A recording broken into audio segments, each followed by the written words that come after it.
Londres en fait venez nombrer le 21 février 2026 à Dominion Center et venez adorer avec l'adorateur du Seigneur Papa Deningonde et Boya Ibele Bana Londres Boya Bissali à Dominion Center de 9 de Broadway et numéro de téléphone est Zawana Bandeko.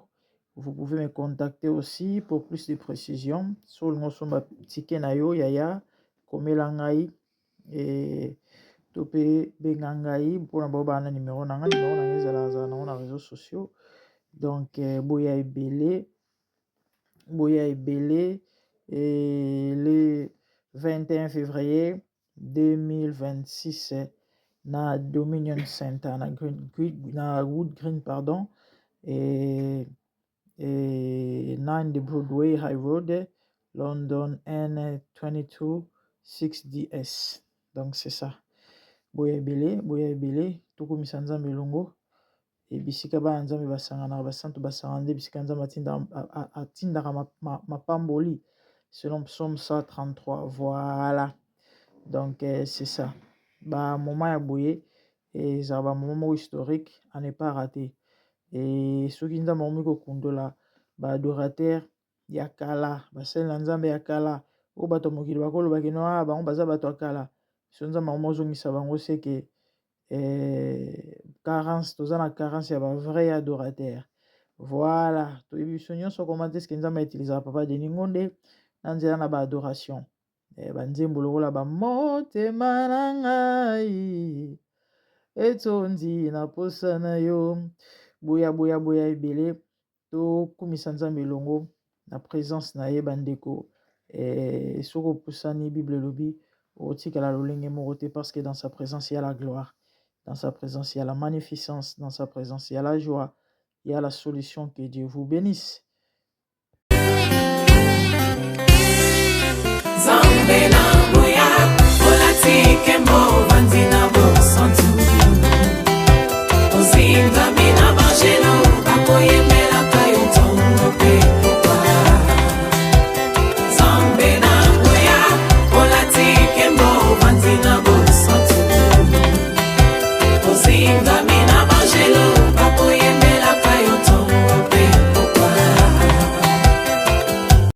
MDG TV, une chaîne Wint pour la cause de Christ. Mafuta Yasika, Mafuta Yasika, Mafuta Yasika.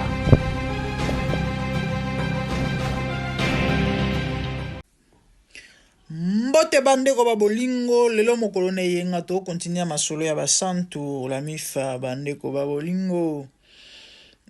Ndeko moko bandeko mo ba poser nga ba question des jours passés par rapport à la vidéo na salaki sur l'adoration parce que mambalo yembo awa eke zongi nzembo ya nzambe na nzembo ya nzambe te ya libala na ya libala te ya mokili machin adoration na meka koloba moke sur adoration moi briefing sur adoration. Qui est un adorateur et c'est quoi l'adoration? N'expliqua qui que adoration ezalaka nzembo te ndenge tokaniselaka yango. Adorateur eza moto azoyemba te ndenge tokaniselaka yango. L'adoration c'est une vie et toute une vie ya mokristo ya moyengebeni o akotambola na kobanga nzambe. Ok, totanga verset moko très rapidement kolongwa te bino bolingaka makambo verset te bino bolingaka baya babetela bino masolo et puis après Romains 12 passage moko oyo bandeko ba lecteur ya Bible nyonso baza sansa koyeba Bible ezoloba nazawapi Romains 12 verset 1. Je vous exhorte donc frères par les compassions de Dieu à offrir vos corps comme un sacrifice vivant, saint, agréable à Dieu, ce qui sera de votre part un culte raisonnable. Kababo moina yo nzoto na yo lokola mbeka ye santo epa na nzambe et ozala culte epa na nkolo na part na yo. Cette vie là ya kopesa bomoi epa na Yesu. Eza na exigence na lolenge moko ya kozala. Et cette façon d'être là, adoration yango wana. Donc, kotambola na boyenge bene, ezali adoration oyo ozako dégager epa na Yawe Nzambe. Nkolo azo respirer bosantu oyo ya yo wana. C'est ça l'adoration. Boyebi ke mutu nyonso a dégagaka spirituellement solo. Boyebaka na boyoka te na bomona te na kilt bo na prière. Bato nzambo ezalaka non bonzambe eza tellement makasi ke basansa nzoto nyonso ezosala ya mona ya molimo. Okazoka solo ekobo boyoka wana nte aka solo ekobo bando bikola bato na bomona te bande bobele nayebi ke bosi bo expérimenta to pe bomona to pe boyoka to pe boyebi eloko wana na kata prière boye molimo santo songi ale abani bobimisa bato mosusu na poasa bozela na prouver na Bible na tangela bino passage moko et là 2 Corinthiens 12 et attendez 2 Corinthiens 2:15 Bible soloba. Nous sommes en effet pour Dieu la bonne odeur de Christ parmi ceux qui sont sauvés et parmi ceux qui périssent. Aux uns une odeur de mort, donnant la mort, aux autres une odeur de vie, donnant la vie, et qui est suffisant pour ces choses. Yaya olumbara stopo bimisa solo nini. Siko soki o nzoto na yo kabango lola mbeka. Ndenge to tanga na Romains 12 chapitre 1 o bimisa solo tope ntsunga ya malamu. Yo matepa na Nzambe. Kilti yango wana, adoration yango wana. État d'esprit wana, lolenge wana ya kozala. C'est ça l'adoration. Donc un adorateur n'a pas sabino témoignage moko na no préparer émission moi aussi quand la banane à télévision kala ça va période de confinement ou encore avant confinement. Na luka définition ya adorateur. Na luka définition adorateur qui est un adorateur. Bandeko. Na lala na butu ba soufflenga. Ba bisinga un adorateur, c'est celui qui a un cœur pur. Allez-y comprendre. Na la moki bonga bi wow. Subo tangi ba passage na auto tanga mi balé ya Romains 12 hein.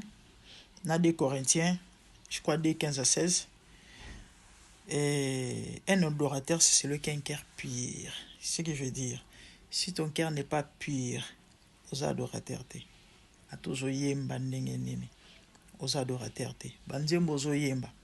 Eza adoration te. Adoration, eza pona mongo na banzembo muto zoyemba te. Kozala adorateur, eza te paska yembaka. Lolenge ya mutu ya kozala. Nde mutu zo déterminé qui adorateur na adoration na ye. Na bité surtout se comprendre. Aha. Ya on bo monitor on a repéré un message 2 jours passé pour na ba yembia na biso une adoration kufa na Congo. Parce que bato baza censé ya kozala ba adorateur. Ba lolenge na bango ya kozala. Ezo honorer Nzambe te du coup l'adoration cesse. Adoration c'est ça. Na vie ya adorateur. Soki alongwe na état ya kozala adorateur. Ah oui. A changer les côtés. Na place à comment respirer bo santo comme mutu a vie ya masumo ya bikobo. Frère oyo qui sera bato nyonso ngondo awa. Muninga na mutu abetela lisolo. Abime artika de Roma mutu ba partout. Après concert, ou azou moi quelques sers bango ba ke hôtel. Ba embi ba ibi mambo na oloba. Keza na ngwa sikate za ngopera okamwisa te. Frère oyo aloba na ba émission. Frère oyemba aloba na ba émission awake. Il n'existe pas le succès sans femme. Batounie frère, toyo kabino bosali ba dégâts. Botumbi na basi ya mabala. Magodebe tama ya kosakanata seki. Albi oui, il reconnaît parce qu'il n'existe pas de succès sans femme. N'habite zoi mambona wapi na verset nini. Et ba aventure ba sala ba tobele ba yebi na ba Paris na ba Belgique wana na ba France. Qu'après concert ba frère oka ba ke hôtel. A même moi sœur na hôtel. Ba ke sepelisa nzoto. Ça ce sont pas des adorateurs. Ça sont des nzotologues. Aha, bah ba adorateurs de nzotologues. C'est ça. Via salité wana. Du coup, vous dégagez l'odeur de la mort. La place vous dégagez Bonzambe, un adorateur. Lorsqu'il adore, ba vie a changé. David a obéi à l'indanda milimo abezo bimana Sahel. Un adorateur, tant oiseau adoré, et ça pour pousser à tout penepenankolo. Azo benda nzambe, nzamba kiti. Na ba vie abatu, nzamba se manifesté. Un adorateur, tant oiseau adoré, maladi bazo bika. Ba oui ba kose quoi. Yes, parce que azo dégager sainteté, zo sala ki nzambe akita. Parce que nzambe aliaka bilo aliaka yangwana. So botangi na Esaïe chapitre 6. Esaïe azoloba, Esaïe chapitre 6, na verset 1. Et l'année de la mort du roi Osias, j'ai vu le Seigneur assis sur un trône très élevé et les pans de sa robe remplissaient les temples. Sobokiti nassé, des séraphins s'étaient au-dessus de lui, ils avaient chacun 6 ailes, bra bra bra bra bra bra bra, ils criaient l'un l'autre, et bazo expliqué, ndenge ba créature tout autour nzambe ba doraka. Et verset 4, un verset moro fort, Bible lobi, les portes furent ébranlées dans leur fondement par la voix qui retentissait, et la maison s'est remplie de fumée. La voix qui retentissait, c'était la voix de l'adoration. Du coup, et bouki banini, ba pivot. Et bouki ba porte, bandeko ba bolingo, manifestation ya puissance na ya gloire. Et nkembo tondi sami, pourquoi? Parce que voix adoration. Bo santo zo la dégager, mbadiku nzamba zo kita. Yaya, l'adoration est brisaka. Ba fondement ya mabe, louange. Et brisaka ba joug na ba chaîne. So ezo bima na munokoto na vie ya mutu oyo azana bonzambe pe bo santo. Bandeko bayembi to banga nzambe. E kosunga makasi pe kosala ki adoration na biso eza makasi. Mbote bandeko ba bolingo lelo mokolo ne yenga to kokoba na masolo ya ba santu la mifa. Évidemment, on a dit que ça là sur adoration, nangana chité na témoignage moko mukuse ndeko moko lobi asalinga tala ba voice abinanga la grande na lingaka baembi na nkolo frère songolo na lingaka mingi alobi moko na la na banzembo ne mingi abi salanga pasi na ba 2023 sona bo sanitaire 2023 2024 et nazalaki na lalaki. Au fait, na sepel na témoignage de Congo alobi na ngabo na église na bango eza na ba frère na ba sœur rebelle o ba yemba musique ya gospel na église na bango banzembo na bango ebeta masute yemba sute. Pourquoi et comment? Bon moni ndenge ezala boke répétition, OK? Bo pointer tam suto yemba nzembo ya nzia mama ya mama lor. To nzembo ya songu ya banzembo zebele ya we na yeko gumba melo ya papa Henri. Alobi bango ezalaka mingi koyoka de ela kisapenda ke ba église za na discipline na ko banga nzambe. Alobi eleka ndeni oka tamsuboye mutu tamso ko lide ayina nzembo na ye. Bosali pe répétition. Alobi mingi ezalaka oka na veta msusu ya kilti. Bato ebelo oka bazwa ba message par rapport tamsu ya nzembo oyo. Alinga yemba abi c'est comme ça ba écarta banzembo belé pe ba écarta ba chantre belé. Oka nzamba yo pesa ba message que mutu boye aza son alliance nangate. Vous pouvez imaginer. De quoi na episinga bi la grande na so vision moko na vision na boza mo molaye na kata na mukuse. Bon ba mambo bela lo ba yeza important mais bon to kata onga na mukuse. Nzembo ba na robeta. ya frère wa yemba nana wa yemba nzambe aliaka kwanga te mema sans joli en tout cas ndeko yango alimbisanga parce que nayeba mpenza banzembo bato ebele banzembo misusu nayebi te nzambe aliaka kwanga te mema sans joli qui a chanté ça abi azobina frère wana azobeta louange azobina naye aloba yebisi yo mpo obina banzembo ozoma te eza nzembo ya nzambe te. Il y a plus ou moins, dans limite 6 mois ekoki.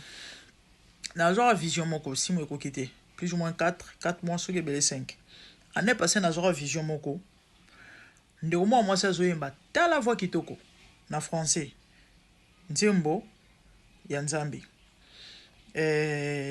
Au fait, pendant qu'elle chantait, batu ba yebika ke non aza moyembi ya gospel azoyemba nzembo ya Nzambe mais Nzamba fungolinga litoi na yoka nzembo wana na litoi mususu eza nzembo ya Nzambe te na yebite so ba comprendre tant na yoki témoignage frère wana na se rappeler na vision wana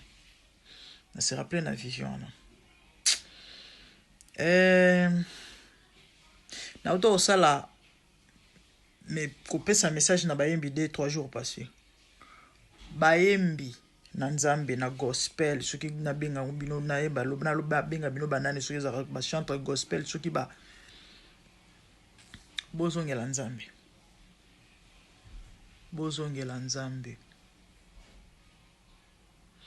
frère Michel Bakenda zongela Nzambe neko raisonner lobby neko kanisa nzimbo ya tongo etana version ya Michel Bakenda bolingo na Yesu etangisi nga pinzoli naleli te po babetinga naleli bambata te bolingo na Nzambe tuti motema nanga tuti motema nanga naleli bambata te. Album wana nasombango 2 fois ya liboso sede nanga ya liboso bakanganga mutuka photo poche sazana ba 2 ans na bossa na raté Calais. Elle a 11 ans maintenant, ou que 12 ans en avril. Dans nos combats permis provisoire, ils sont illégaux. C'est de l'année ils ont kata diani nezo beta. Mbila télémisanga, babotolinga mutuka, babotolinga contact parce que aso mbila jio zo kumba aux un permis full té, babotolo car. C'est de nange kenda na kati ya mutuka. Neo réaliser na bosani c'est de nanga. Na ina osomba mususu. Yana banze momona anolinga mingi na bomoi nanga mitungisi esilangala po pesanga kimia na manso ekomelaka ngai oyo esali ete kondima na Michel Bakenda papa oza wapi frère zongela Nzambe Bakenda zongela Nzambe soki ngolo lobi esala quelque chose ata mingongo bato ebele lobi no nasuki kawana na kelasi akondimanga na distenga soki awa pesi te nazwaka ngo mabe te frère zongela Nzambe maboko atate eza polele bozongela Nzambe posa koloba mais bo permettre nga nasukaka awa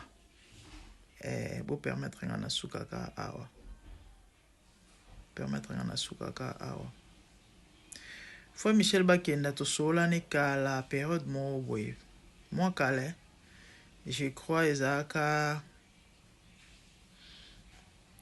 avant confinement on dirait avant confinement, après confinement. Je crois que c'est 2017, pardon 19. Nazo va penser sauter des avant confinement.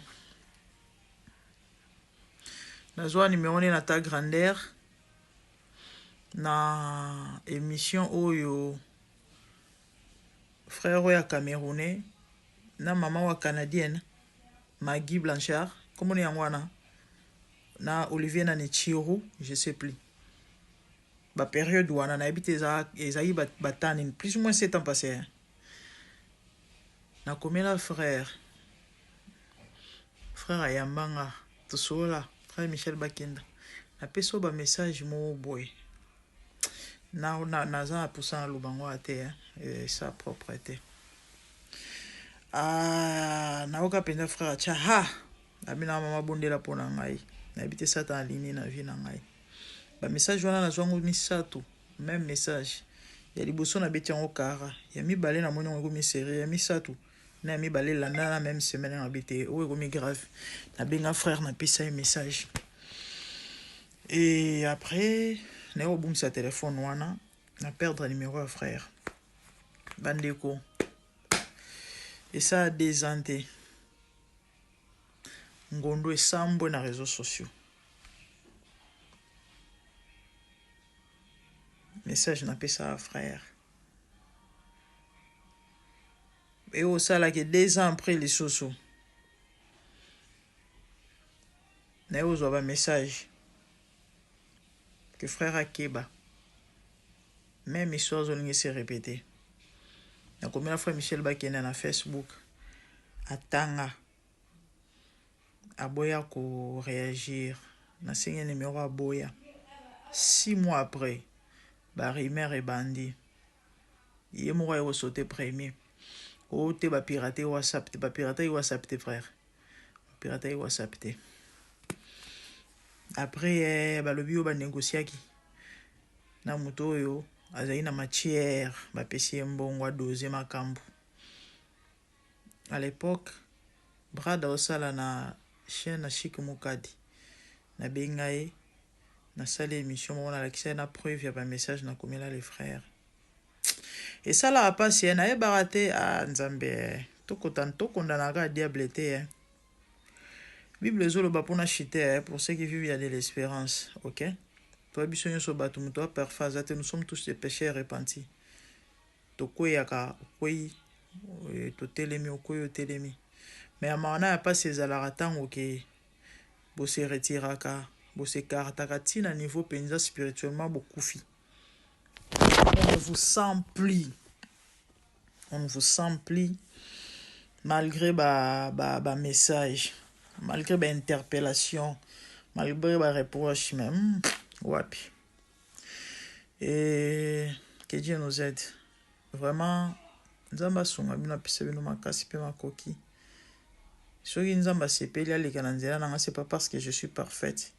Naka ndeko na bino et ça passe. Je vis le Seigneur assis sur un trône très élevé, et les pans de sa robe remplissent les temples. Les séraphins s'étaient au-dessus de lui et criaient l'un à l'autre, disaient Saint, Saint, Saint est l'Éternel des armées.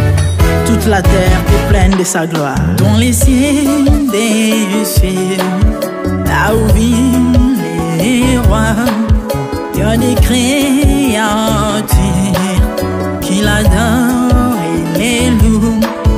Dans les lieux célestes, là où règne mon roi, il y a des anges qui chantent jour et nuit en sa gloire. Les 24 vieillards et les 4 êtres vivants, ensemble avec les anges, chantent ensemble en air. Ils ont réussi l'homme d'adorer les rois, car il est l'unique, le seul vrai Dieu. Seigneur, reçois favorablement les paroles de ma bouche, car les portes furent ébranlées dans leur fondement par la voix qui retentissait, et la maison s'était remplie de fumée. Glorifie-toi.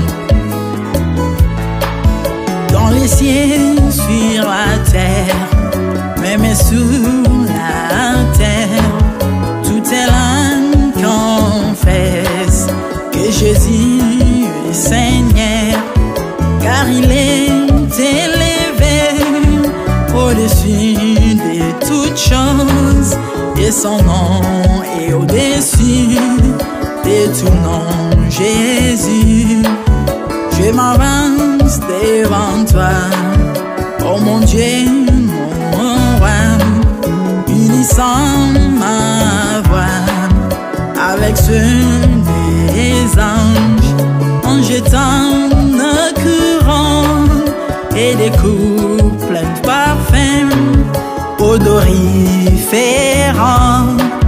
nous rendons plein rêve.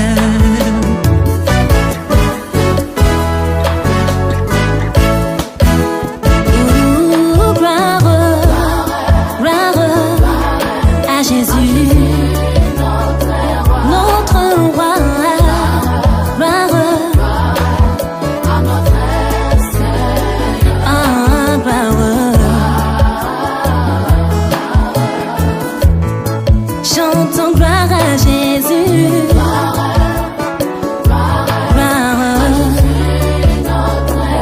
notre Seigneur,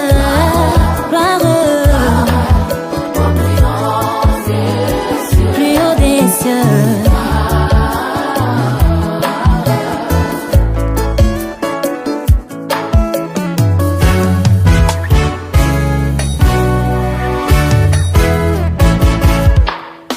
Il est beau d'annoncer les matins ta bonté.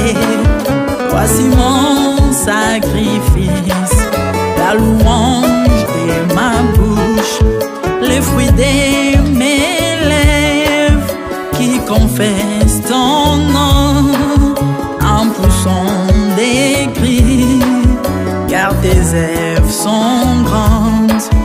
Bienvenue jour dans ta face, qu'Émile ailleurs, car tu es mon soleil, mon bouclier, ma tour forte.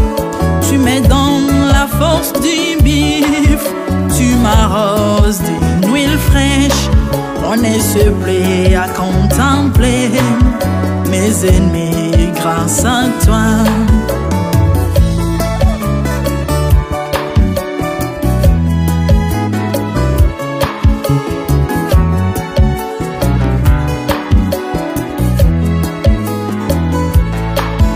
Je prospère dans tes parvis, je porte des fruits, même dans ma vieillesse, plein de sève verdoyant, comme le palmier les justes croissent, et s'élèvent comme les cèdres du Liban planté dans les jardins de Dieu. Dieu des vengeances s'élève pour venger mes ennemis. Il mettra la fin à la malice de leurs œuvres, car il est le tout-puissant, l'Éternel des armées, El Shaddai Adonai.